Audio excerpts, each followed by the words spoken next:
Jean 3, verset 16. Car Dieu a tant aimé le monde qu'il a donné son Fils unique, afin que quiconque croit en lui ne périsse point, mais ait la vie éternelle. Alléluia. C'est un verset que tout le monde connaît, mais le Seigneur m'a mis à cœur de faire une étude approfondie de ce verset. Donc aujourd'hui, on va voir comment est-ce que ce verset a présenté Dieu.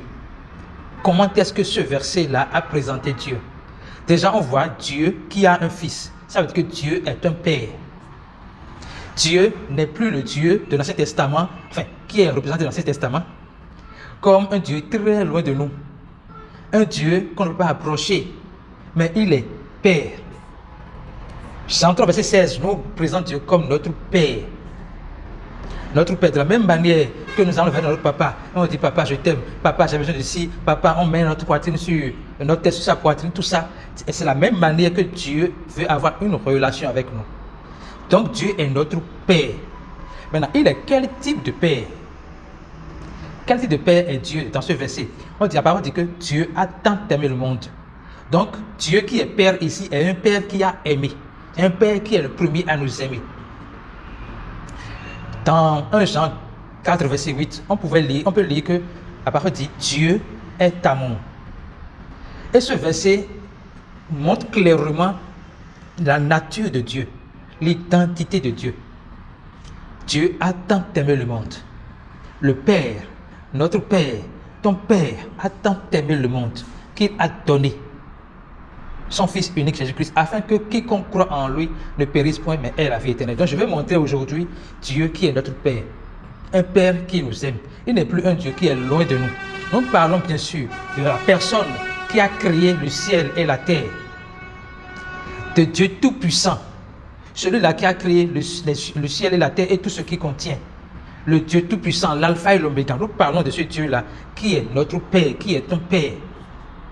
Maintenant, il n'est pas un Père tel que représenté dans l'Ancien Testament, qui tantôt il t'aime, tantôt il ne t'aime pas, tantôt il est content, tantôt il n'est pas content, tantôt il est colérique, tantôt il n'est pas colérique, tantôt il tue, tantôt il donne la vie. Non.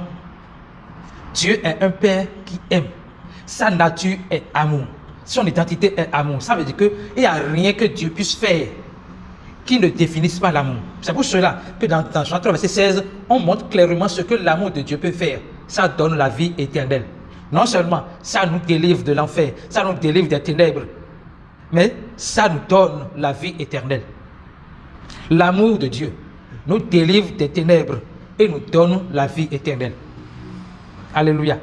Donc quand on dit que Dieu, le Père, Dieu Père nous aime, ce n'est pas que son amour est proportionnel à notre degré d'obéissance, à notre degré de piété, à notre degré de religiosité. Non. Son amour est imputé à sa nature, à son identité. Sa nature est d'aimer. Et il va vous aimer.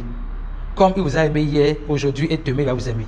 Alors, quel que soit ce que vous avez fait, qui vous fait croire que sur cette base, Dieu ne vous aime pas, quels que soient les enseignements que vous avez reçus, qui vous font croire que Dieu ne vous aime pas, je voudrais vous annoncer aujourd'hui que Dieu vous aime. Dieu vous aime et il a démontré en envoyant son Fils Jésus-Christ qui est mort pour vos péchés, pour nos péchés, qui a été enseveli et qui est ressuscité pour que nous soyons tous justifiés. Alléluia. Je voudrais te dire, Dieu t'aime. Sois béni.